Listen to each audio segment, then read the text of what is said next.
सच के साथ। नमस्कार, सिटी वाराणसी लाइव में आप सभी का स्वागत है। मैं हूं अमित मिश्रा। आइए देखते हैं आज की ताजा खबरें।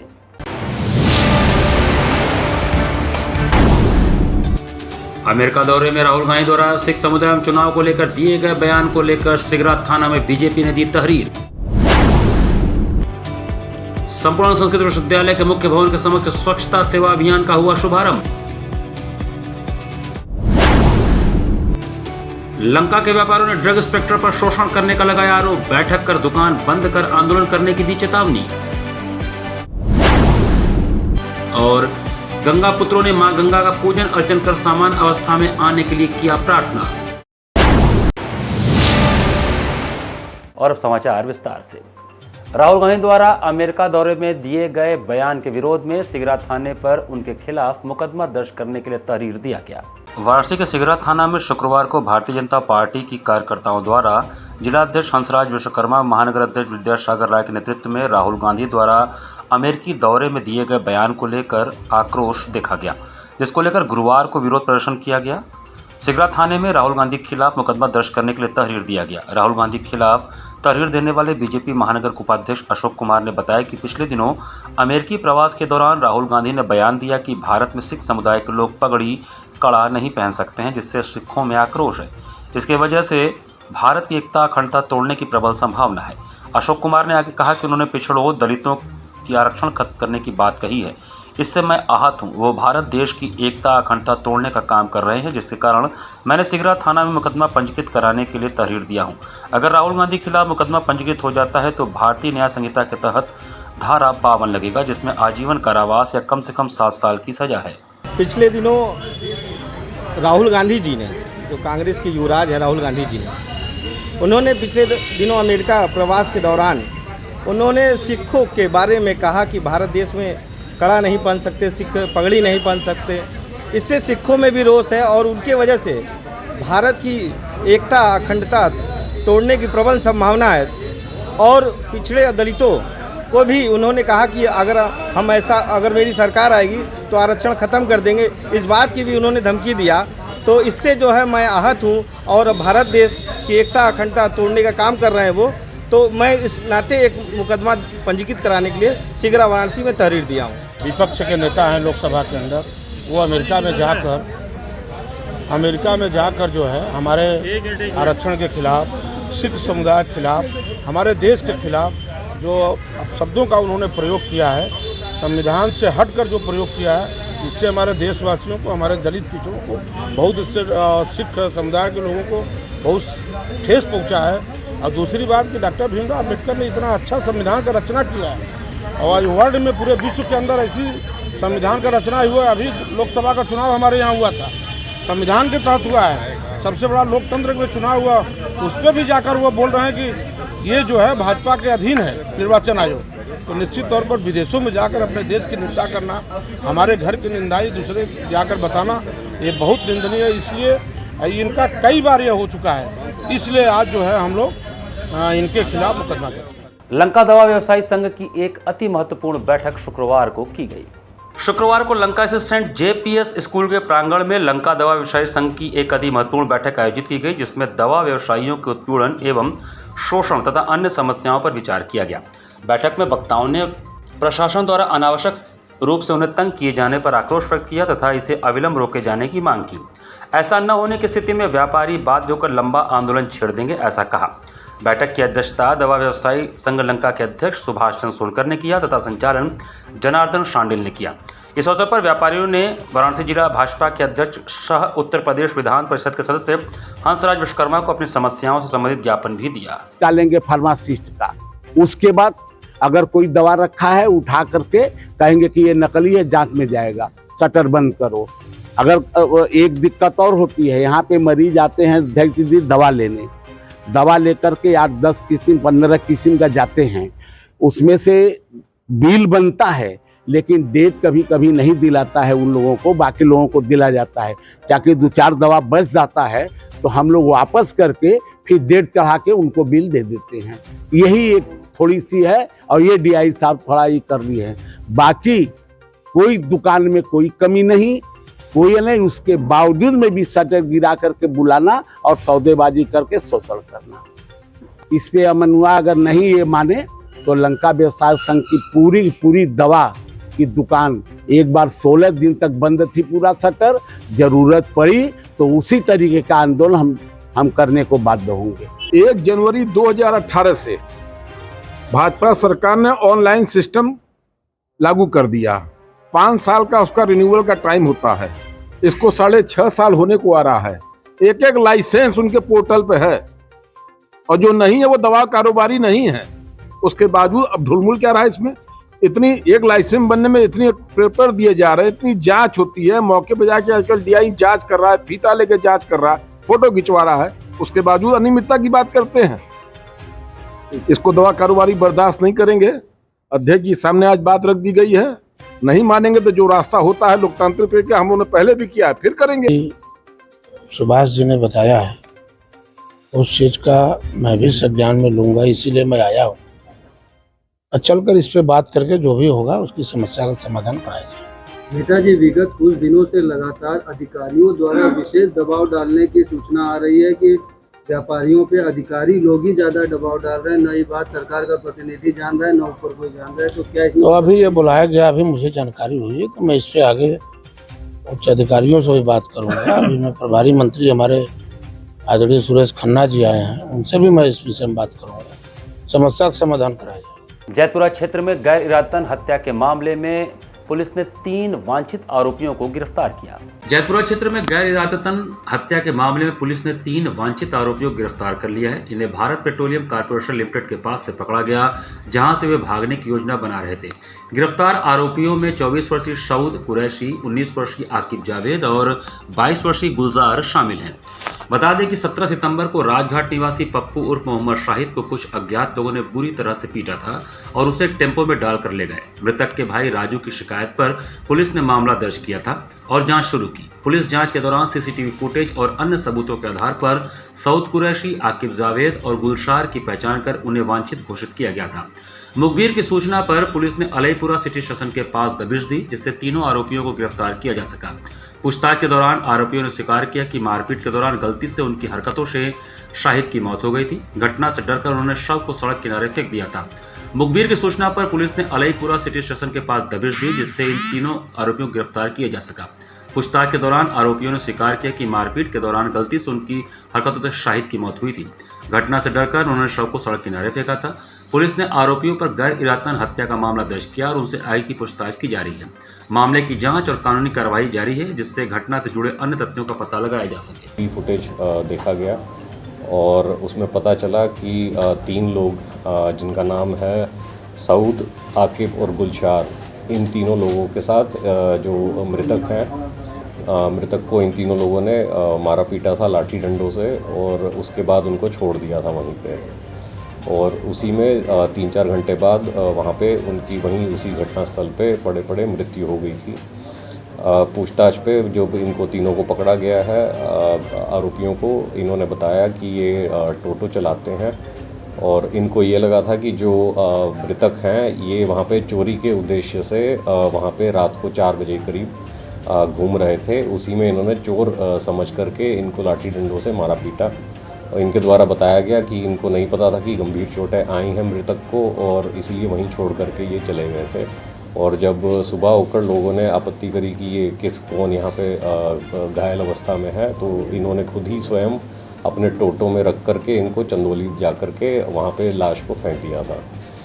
इसमें तीनों अभियुक्तों की गिरफ्तारी कर ली गई है और सीसीटीवी से सत्यापन भी हो गया पूरी घटना का। भारतीय गाय जैविक कृषि एवं पंचगव्य चिकित्सा विषयक 2 दिवसीय राष्ट्रीय संगोष्ठी का काशी हिंदू विश्वविद्यालय में 21 और 22 सितंबर को आयोजन हो रहा है। काशी हिंदू विश्वविद्यालय के शताब्दी कृषि विज्ञान प्रेक्षागृह में 21-22 सितंबर 2024 तक भारतीय गाय जैविक कृषि एवं पंचगव्य चिकित्सा विषय पर 2 दिवसीय राष्ट्रीय संगोष्ठी का आयोजन किया जा रहा है। इस संदर्भ में राष्ट्रीय संगोष्ठी के आयोजन अध्यक्ष एवं आयुर्वेद संकाय काय चिकित्सा विभाग के विभागाध्यक्ष प्रोफेसर के.एन. मूर्ति, आयोजन सचिव प्रोफेसर ओ.पी. सिंह एवं प्रोफेसर सुनंदा पेढ़ेकर ने एक प्रेस वार्ता कर बताया कि इस संगोष्ठी के दौरान उत्तर प्रदेश, मध्य प्रदेश, दिल्ली, महाराष्ट्र, राजस्थान, कर्नाटक, केरल, आसाम, पश्चिम बंगाल, हिमाचल प्रदेश आदि प्रदेशों से लगभग 300 प्रतिभागी हिस्सा लेकर शोध पत्र प्रस्तुत करेंगे। इसके अलावा नेपाल के भी विशेषज्ञ शामिल होंगे, जिनमें गो विज्ञान अनुसंधान केंद्र देवलापार नागपुर के समन्वयक सुनील मानसिंह, वैद्य नंदिनी भोजराज, डॉक्टर संजय वाते, गोविंद बल्लभ पंत, कृषि भारती गो रक्षा संस्थान के अध्यक्ष प्रोफेसर गुरु प्रसाद सिंह, प्रौद्योगिकी विश्वविद्यालय पंतनगर से डॉक्टर RS चौहान, राज मदनकर आदि और गोपाल भाई सुतारिया, वंशी गिर गोशाला, अहमदाबाद भी शामिल होंगे। साथ ही महायोगी गुरु गोरखनाथ आयुष विश्वविद्यालय गोरखपुर उत्तर प्रदेश के कुलपति प्रोफेसर AK सिंह, परीक्षा नियंता प्रोफेसर CK राजपूत, प्रयागराज से राष्ट्रीय आयुर्वेद विद्यापीठ के राष्ट्रीय गुरु प्रोफेसर GS तोमर, मुंबई से पंचकर्म विशेषज्ञ प्रोफेसर US निगम, भोपाल से पंडित खुशीलाल शर्मा, आयुर्वेद महाविद्यालय के प्रधानाचार्य प्रोफेसर उमेश शुक्ला, राजकीय आयुर्वेदिक मेडिकल कॉलेज पपरौला के प्रधानाचार्य एवं डीन प्रोफेसर विजय चौधरी, दिल्ली से प्रोफेसर दिलीप वर्मा, पश्चिम बंगाल से प्रोफेसर सुकुमार घोष, कृषि विशेषज्ञ शिवनी, मध्य प्रदेश से डॉक्टर NK सिंह, IIVR सब्जी अनुसंधान संस्थान वाराणसी से doctor AB Singh, ICAR research complex for eastern research Ranchi से डॉक्टर AK सिंह के अलावा लगभग 200 MD एवं PhD छात्र अपना शोध पत्र प्रस्तुत करेंगे। उन्होंने बताया कि संगोष्ठी का उद्देश्य देशी गाय गोपालन एवं पंचगव्य चिकित्सा द्वारा जनमानस को होने वाली जीवन शैली जन्य व्याधियों का उपचार जैसे कैंसर, मधुमेह, अवसाद, रक्तचाप, एलर्जी आदि का उपचार के साथ साथ जैविक खेती, ऑर्गेनिक फार्मिंग पर चर्चा की जाएगी। इस संगोष्ठी में 15 सत्रों के अंतर्गत लगभग 200 शोध पत्र प्रस्तुत किए जाएंगे। रामनाथ जी कोविंद 10 बजे सुबह उद्घाटन करेंगे। समापन प्रयास है माननीय योगी जी करें, परसों उनको आग्रह किया हुआ है, थोड़ा समय उनका ठीक हो गया, मिल गया तो आएंगे। बाकी बहुत से वैज्ञानिक आपके कुछ सुरेश जी खन्ना जी आपके मंत्री जी वो आज ही आ रहे हैं, अभी माननीय उनके साथ वो रहेंगे, कल यहाँ निवासी रहने वाले, और आपके दयालु गुरु जी कल हमारी बात हो रही है। ऐसे कुछ न कुछ और लोग आते रहेंगे जिनके जैसे व्यवस्था या जिनका समय मिलेगा, ऐसे कई लोगों का सहभाग रहेगा। कई विशेषज्ञों को यहाँ के कुलपति जी, निदेशक जी, यहाँ के आयुर्वेद के हमारे संकाय के बहुत सारे अलग अलग विभागों के, और ख़ास करके हमने यहाँ पंचगव्य और कर्क रोग से आयुर्वेद एलोपैथी का समन्वय का प्रयास किया हुआ है। तो उसके एलोपैथी के अंग्रेज चिकित्सक भी यहाँ के, चूँकि गौमूत्र ये एलोपैथी में भी बहुत से डॉक्टर बहुत अच्छा उपयोग कर रहे हैं, उनको देखा जा रहा है। गुरुवार को नगर निगम के मिनी सदन की बैठक टाउन हॉल में आयोजित की गई। नगर निगम की मिनी सदन की बैठक गुरुवार को टाउन हॉल के विजयनगरम हॉल में आयोजित की गई। निर्धारित समय मध्याह्न 12 बजे सभापति अशोक तिवारी ने बैठक शुरू होने की घोषणा की। हालांकि पार्षदों का आवागमन अभी भी हो रहा था, लेकिन साधारण सभा की बैठक होने के नाते निर्धारित समय से कुछ विलंब से चर्चा शुरू हो गई। चर्चा शुरू होते ही सपा के पार्षद भैयालाल यादव ने नगर निगम प्रशासन पर उंगली उठाई और इसी बहाने उन्होंने महापौर को भी खरी खोटी सुनाई और आरोप लगाया कि विपक्ष के पार्षदों के क्षेत्र में विकास कार्य की अनदेखी कर रहे हैं। इसके बाद महापौर और भैयालाल यादव के बीच तीखी प्रक्रिया हुई और सदन में भाजपा पार्षदों ने हंगामा करते हुए भैयालाल यादव और महापौर से माफी मांगने के नारे लगाने लगे। हंगामे को देखते हुए उपसभापति नरसिंह दास एवं सपा पार्षद दल के नेता अमरदेव यादव ने हस्तक्षेप कर सदन को शांत कराया।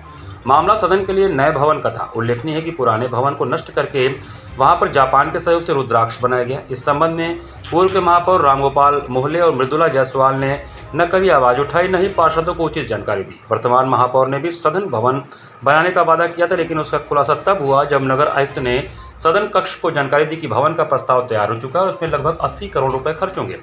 प्रस्ताव को मिनी सदन में पेश न करके नगर निगम प्रशासन ने सीधे शासन को भेज दिया।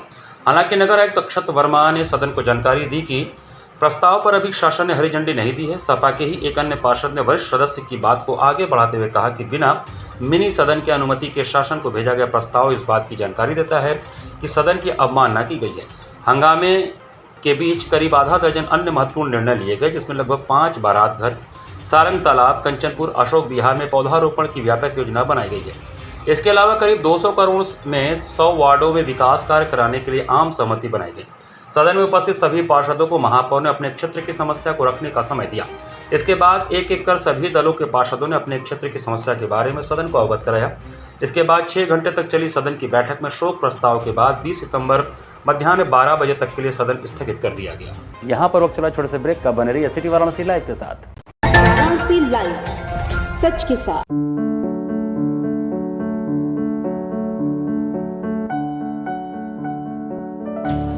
My campus.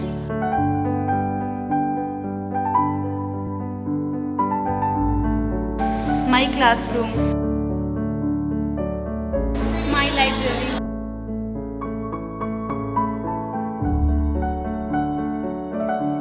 My lab. My computer.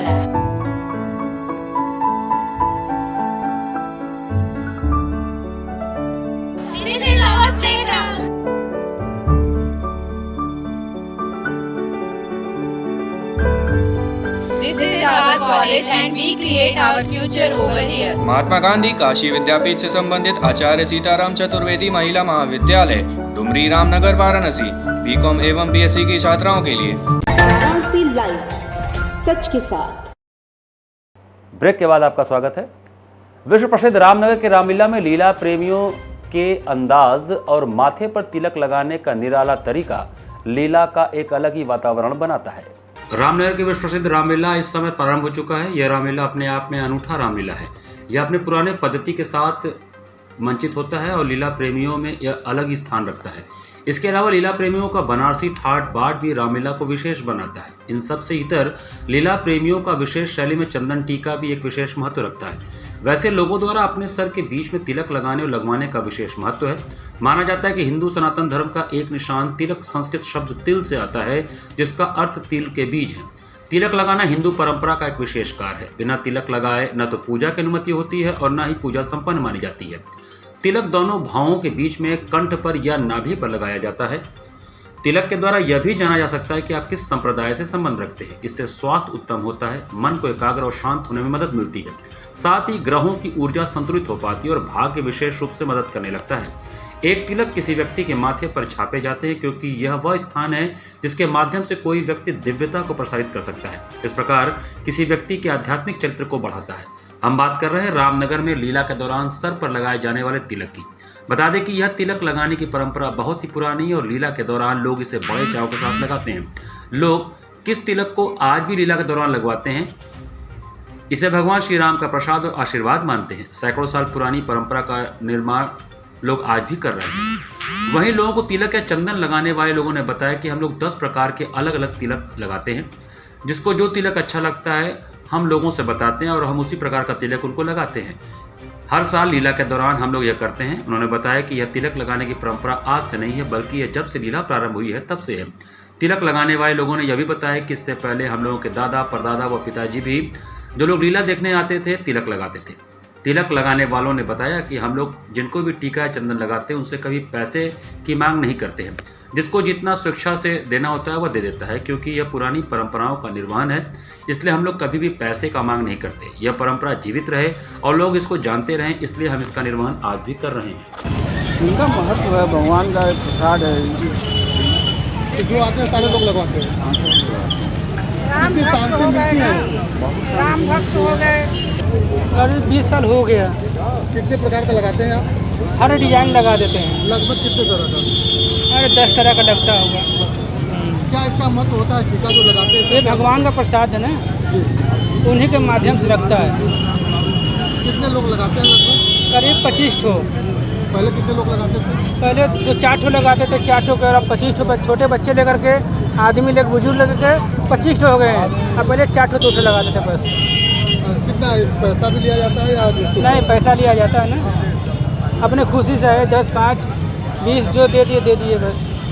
संपूर्ण संस्कृत विश्वविद्यालय कुलपति प्रोफेसर बिहारीलाल शर्मा ने ऐतिहासिक मुख्य भवन के समक्ष स्वच्छता सेवा अभियान का शुभारंभ स्वच्छता शपथ के साथ किया। साफ सफाई एक अच्छी आदत है। स्वच्छ पर्यावरण और आदर्श जीवन शैली के लिए हर एक को यह आदत बनानी चाहिए। स्वस्थ शरीर में स्वस्थ मानसिकता का विकास होता है। इसी के दृष्टिगत देश में स्वच्छता की महती आवश्यकता को देखते हुए देश के यशस्वी प्रधानमंत्री ने स्वच्छता अभियान शुरू किया। हमें यह समझना चाहिए कि यह केवल हमारे प्रधानमंत्री जी का कार्य नहीं है, बल्कि समाज में रहने वाले हर इंसान की जिम्मेदारी है।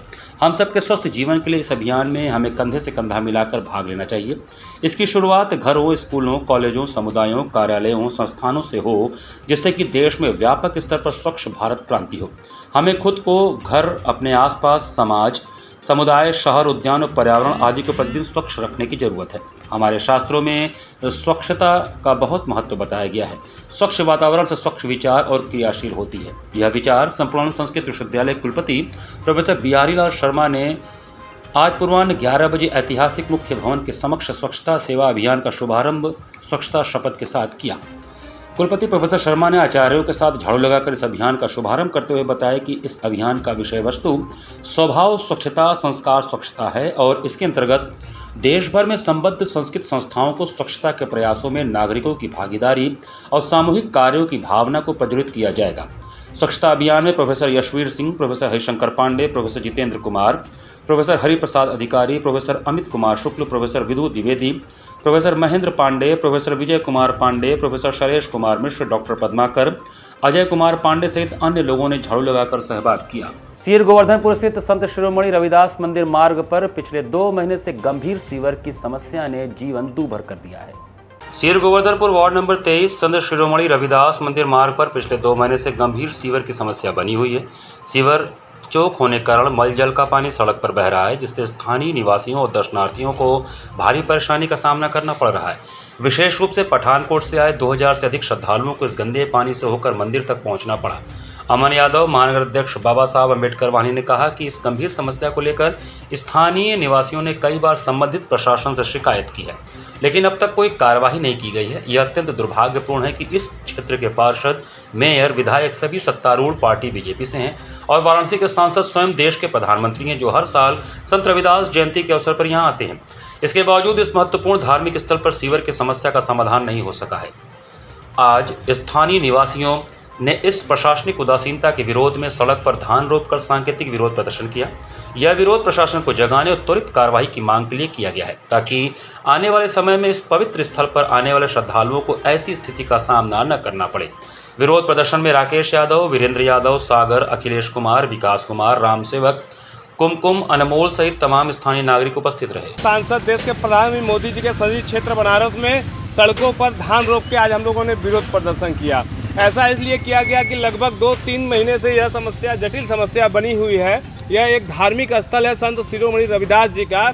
यहाँ पे जब रविदास जयंती के अवसर पे देश के प्रधानमंत्री, कई राज्यों के मुख्यमंत्री जब आते हैं दर्शन पूजन करने के लिए, तो उनके लिए रोडें चमका दी जाती हैं और इसलिए उनके जाते ही यह रोडों पे देखिए मल जल का पानी बह रहा था। कई दिनों से यहाँ पे 2000 यात्री आए हैं पठानकोट से, उन्हें इसी पानी में से होकर गुजरना पड़ रहा है। कई दिनों से हम लोगों ने, समाजवादी पार्टी प्रतिनिधिमंडल ने, हम लोगों ने जलकल महाप्रबंधक से लेके एक्सीएन से लेके एसडीओ से लेके जेई से लेके सबको ज्ञापन दे चुका है, सबसे रिक्वेस्ट भी कर दिया, लेकिन उन लोगों का कहना है कि आज से काम लगेगा, कल से काम लगेगा। यह देखते देखते 2 महीने बीत जा रहे हैं, 2 महीने बीत जा रहे हैं, लेकिन कोई भी जिम्मेदार अधिकारी मौके पे नहीं आता है, कोई भी जिम्मेदार आदमी मौके पे नहीं आता है। सब जो है कि आते हैं सिर्फ और सिर्फ खाना पूर्ति करके चले जाते हैं। कोई भी अधिकारी मौके पे आकर निरीक्षण नहीं करता है कि आखिर समस्या कहाँ है। मां गंगा के रौद्र रूप को सामान्य करने के लिए डॉक्टर राजेंद्र प्रसाद घाट पर पूजा पाठ का आयोजन किया गया। शुक्रवार को मां गंगा निषाद राज सेवा समिति उत्तर प्रदेश वाराणसी के तत्वावधान में मां गंगा के रौद्र रूप को शांत करने के लिए डॉक्टर राजेंद्र प्रसाद घाट पर पूजा पाठ का आयोजन बनास के माझी समाज व काशी के गंगा प्रेमियों द्वारा किया गया। समिति के राष्ट्रीय अध्यक्ष विनोद कुमार निषाद गुरु ने मां गंगा की भव्य पूजा पाठ, 51 दीपदान, माता गंगा जी को नारियल फोड़कर दर्जनों गजरा की माला, फूल, फल, प्रसाद भोग लगाकर किया। अंत में विश्व को नाथने वाले बाबा विश्वनाथ जी के फोटो पर माला फूल चढ़ाकर बाबा भोलेनाथ को भी मनाया गया कि हे बाबा विश्वनाथ जी, आप ही अपनी जटाएं मां गंगा की धारा प्रवाह को बंद कर सकते हैं और मां गंगा जी को अब आप ही शांत मुद्रा में कर सकते हैं। इस दौरान जय जय गंगे, हर हर गंगे के खूब जयकारे लगाए गए। संचालन हरिचंद केवट ने किया। कार्यक्रम में रामकिशन माझी, महानगर अध्यक्ष जितेंद्र साहनी, मोनू साहनी, लवकुश माझी, गोपाल प्रसाद निषाद, बल्ला साहनी, टेलीविजन एडवोकेट शिव कुमार निषाद साहनी, पप्पू साहनी, राजू साहनी, जितेंद्र कुमार निषाद, गोलू साहनी, पृथ्वी माझी, रतन साहनी, प्रकाश साहनी, विनय केसरी, दीपक साहनी, अमर साहनी, लक्ष्मण माझी, सदन साहनी, सतीश साहनी, आनंद साहनी आदि शामिल रहे। और सारी नदियां शांत हो चुकी हैं, लेकिन मां गंगा रौद्र रूप ले रखी है, क्योंकि मां गंगा को टिहरी बांध में बांधा गया है और केन और फरक्का जैसे बांधों में रखा गया है। मां को बेड़ियों में जकड़ा गया है, तो वो अपना रौद्र रूप दिखा रही हैं। सब बांध ओवरफ्लो हो गया और पानी वो लोग संभाल नहीं पा रहे हैं, इसलिए छोड़ रहे हैं, तो बाढ़ का पानी आ रहा है। तो मां गंगा को हम लोग 51 दीपों से और लड्डू प्रसाद, भोग प्रसाद और माला पहनाकर बाबा विश्वनाथ जो अपने जटाओं में मां गंगा को रखे हैं, मैं बाबा विश्वनाथ जी से हम लोग आग्रह और कामना कर रहे हैं, पूरा समस्त माझी समाज, कि मां गंगा अब भादो कुआर में बढ़ती हैं और रौद्र रूप लेते ही है, कुआर में अब शांत हो जाएं। श्री हनुमान प्रसाद पोद्दार अंध विद्यालय में जालांस द्वारा श्रम शक्ति सम्मान समारोह का आयोजन किया गया। प्रदेश समाज सेवी केशव जलान ने जालांस रिटेल द्वारा सेवा भाव से किए जा रहे व्यवसाय की सराहना करते हुए कहा कि ग्राहकों की संतुष्टि ही जालांस की प्रगति में सहायक है। जालांस के कर्मयोगियों के कर्तव्य निष्ठा, ईमानदारी, लगन, मेहनत उनके व्यवसाय में चार चांद लगाता है, जो दूसरों के लिए अनुकरणीय है। वे जालांस द्वारा दुर्गाकुंड स्थित श्री हनुमान प्रसाद अंध विद्यालय में आयोजित श्रम शक्ति सम्मान समारोह में बतौर मुख्य अतिथि जालांस परिवार के कर्मयोगियों को संबोधित कर रहे थे। जालांस की सेवा भाव के कारण प्रभु की कृपा से यह सिलसिला आगे बढ़ता ही रहेगा। इस अवसर पर 25 वर्षों से प्रतिष्ठान में कार्यरत 7 कर्मयोगियों सुदर्शन प्रसाद पांडे, अनिल कुमार, शंकरलाल गुप्ता, संजय उपाध्याय, जितेंद्र सिंह थापा, मोहम्मद अली अहमद एवं रोहित कुमार मेहता को दुपट्टा ओढ़ाकर स्वर्ण सिक्के के साथ सम्मान पत्र देकर सम्मानित किया गया और ईमानदारी, मेहनत, लगन के साथ कर्तव्यनिष्ठा का निर्वाह करने वाले 7 कर्मयोगियों को लखपति क्लब का सदस्य बनाने की घोषणा की गई, जिसमें सभी को 1-1 लाख का चेक, अंगवस्त्रम व सम्मान पत्र सौंपा गया। जिन लोगों को लखपति क्लब का सदस्य बनाया गया उनमें मनोहर झा, शिव कुमार जिंदल, रविंद्र यादव, ओम प्रकाश मौर्य, स्वर्गीय दिनेश कुमार, सरोज की पत्नी उषा देवी एवं सत्येंद्र यादव शामिल हुए। इसी कड़ी में इस बार मैनेजमेंट की ओर से सेल्स में सर्वाधिक वृद्धि करने वाले डिपार्टमेंट के सभी हेड व स्टाफ को सम्मानित किया गया। कर्मयोगियों का सम्मान जालांस रिटेल के आचार्य एवं लीगल एडवाइजर सुनील त्रिपाठी, प्रमुख समाज सेवी केशव जलान, कृष्ण कुमार जलान, कृष्णा एस जलान, भगीरथ जलान, सीमा जलान, खुशबू जलान, ऋचा जलान, महादेव जलान सहित अन्य अतिथियों ने किया। इसी के साथ सिटी वाराणसी लाइव का ये संस्करण हम ही समाप्त करते हैं। मुझे दीजिए आज्ञा। नमस्कार।